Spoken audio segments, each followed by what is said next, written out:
আসসালামু আলাইকুম প্রিয় ভিউয়ার্স। আপনাদের একটা জিনিস দেখাই, কারো কাছে জন্য কোনো পরামর্শ থাকে দিতে পারেন। আমার সামনে যে গাছটি দেখতে পাচ্ছেন এটা হলো এলাচ গাছ।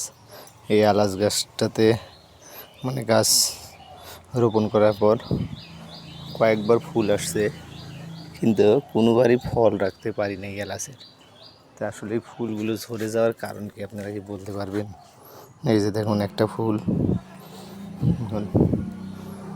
এই যে দেখুন, সব কিছু পর্যবেক্ষণ করে একটু বলতে পারেন কী কারণে আসলে ফলগুলো আসে না, কিংবা কী কারণে ফুলগুলো ঝরে যায়। আরও একটা ফুল দেখাই, এই যে একটা, দেখেন কারণটা কি বলতে পারেন আপনারা? এই যে একটা, এটা দেখানো হলো,